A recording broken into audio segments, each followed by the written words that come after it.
you don't remove passion, right? If people are passionate about what the fuck they're doing, you try to embrace it. Focus on my goals as I'm walking down this road. I just hope that one day I get to make it till I'm on. I took the way life is going. Keep myself organized. Like, I get carbon copies, like invoice pads made. I can't, you know. Yeah.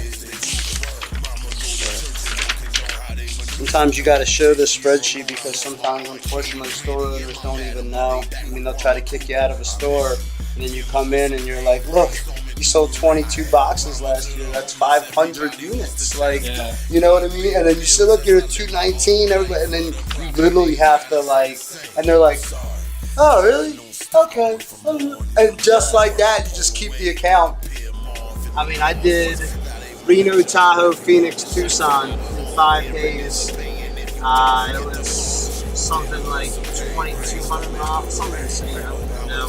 But I stocked 113 stores in a white enterprise van with these chest freezers all in the back. A bunch of fucking dry ice, friggin' dry ice.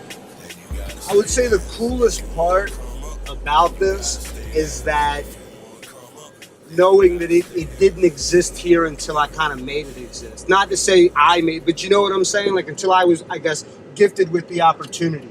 Like, nobody knew about this. And now when people eat it, it's like, oh yeah, I put that there. You know what I mean? I'm glad you're enjoying that. I'm glad you love it.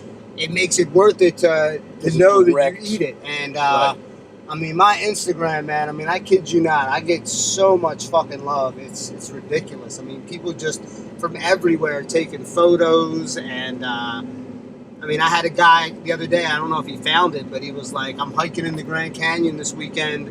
Let me know where you're at. And I was like, man, that's cool that he's even asking. Maybe he finds it, maybe he doesn't. But, I mean, we got some of these locations in the Grand Canyon selling 300 and 400 ICEYs a month. You know what I mean? At like a $3 price point, $3.50 or something kind of like that. So it's great not only to see the product and where we can put it, but it's also great to see exactly how much people will pay for it. And we're fortunate enough out here that we can back up that price increase. You know what I mean? Because anybody might buy something. I've had stores that they're selling at $199, and then I'm like, look, I really feel like we can inch this up a little bit. And we go to $219, and it just keeps selling. And gets the store owners behind it. Makes the store owners know you're behind them. Like, look, I'm not just here to sell this to you. I'm here to let you know how to make money, too. Like, we're in this together. I just checked the bag, take another hit. Now I'm really rolling, baby. Take a look at this. I was way out there on Broadway, moving through the mist, really running through the city like I got a train to catch. I just checked the bag, take another hit. Now I'm really rolling, baby. Take a look at this. I was way out there on Broadway, moving through the mist, really running through the city like I got a train to catch. Early morning, gotta move to a street sweeping. We was in them streets, creeping through the attics and the fiends. Basically what happens is that the staff stocks the store from the back display. So the back display is always kind of like, do you come in here and like fuck with these? Yep. Yeah, this is on one of my routes. I use the most fruit. The freezer image has some stickers as well. But I got stickers like that made up when we went into the 7-Elevens. I feel like it hits the price points of the product better. Down on the bottom of the most fruit, maybe people don't see it, whereas I feel like that's more in your face. Dairy fruit, you know, boom, boom, boom. I mean, I look at everything as competition, even though technically this isn't in the same realm as what we do. Big Ice Cream, they buy their space. You know, I was talking to a merchandiser the other day who does the middle of the store, not the guys we deal with in the ice cream thing, but he said 5 hours renegotiating their contract. They're trying to. They have 2 shelves in every store. They want a 3rd shelf.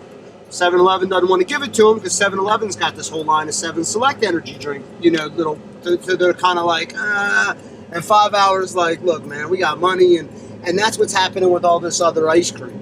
It's not that this cherry lime ice pop or the yogurt bar or the M&M bar or anything is better than us, because it's not. But they bought their space in these freezers. They write a check to 7-Eleven. I mean, I can only assume. And they just come in, and that's how they get it. Whereas we're trying to earn our spot through numbers and hard work. And That's why I keep track of my sales, because the power is in the numbers. That's the thing, is they're still renovating, okay, and they're still building. All this, okay, I mean, they got kids in here pretty much all the time. Okay, bathrooms, gyms, just kind of watch this stuff that you're filming too. So as you can see, I did a little arts and craft work in here. Got some cardboard built up, so all the flavors stay. See, they're gonna need some blueberry and some mango here. So you supplied the freezer. Well, basically, we're videoing. I didn't have to picture. Yeah. So basically, what happens is I run fundraiser programs throughout the valley. Whereas they bought the freezer, I stock the product, and then I give 10% back to charity. For everything they sell, Nevada Child Seekers is going to get a cut. So nice. Oh yeah, man, this is state of the art, man. But that's what I'm saying, is they're not worried about, oh well, let's say $10 per piece of equipment, and then that way it's like, yo, let's put out the best, and people will come. You have to, man. If you're serious about kids, if you're serious about young athletes, just getting it done, and this will attract any child, any athlete that wants to, or any adult that just wants to get in shape. We just had a group of kids that just worked out, and on their way out the door, they all grabbed Mel. It was little Mel. They all grabbed him and his buddies. They grabbed some ICEYs. There it is. And they headed out the door. So you know, and it gets the kids excited about something. That's, in a sense, that's like a treat. Right. And then the goal is that when they're out, then in the stores, is they look for that. They don't walk into 7-Eleven and go, oh, Mommy, a Slurpee. Mommy says, I wonder if they got those things you eat at the gym. And the kid's like, oh, yeah. That's why we put up the Give the Lid posters, so the kids realize if they save the lids, they can get T-shirts and skateboards. And so you're almost like bribing them. So therefore, they're like, I need to collect another lid instead of, oh, I need to eat that healthy treat. Like we were talking about earlier, the debt accounts, man. I mean, wasted time is what you don't have in this. No, because game. 80% of your business is 20% of the time. So it's like you've got 3 gigantic months to take advantage of, and if those people are not getting with the fucking program, you don't got time. The struggle is real. I mean, when you've put $40, $50 in your gas tank, you have to make that money back. Plus the cost of the boxes, plus whatever else, plus, I mean, your time that, you know what I mean? So you have to go places that are gonna benefit you. It doesn't make sense to just ride around and then unload the same 20 boxes when you get home, but at least you hit all your accounts like that, you know. Those people are not accounts. Right. And it's not about losing, it's about winning the game.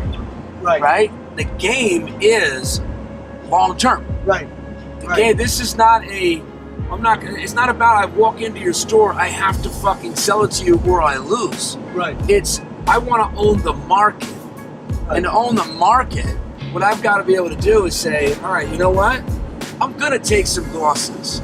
But if I can get a box in here and I never get it in again, well, you know what? Somebody somewhere has purchased that. All that was fucking marketing for the guy up the block.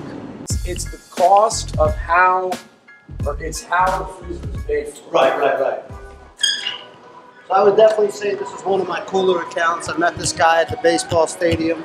He owns a couple Subways in town, and so here we are. It's not the best of displays, but they definitely sell them. Ice skating rink.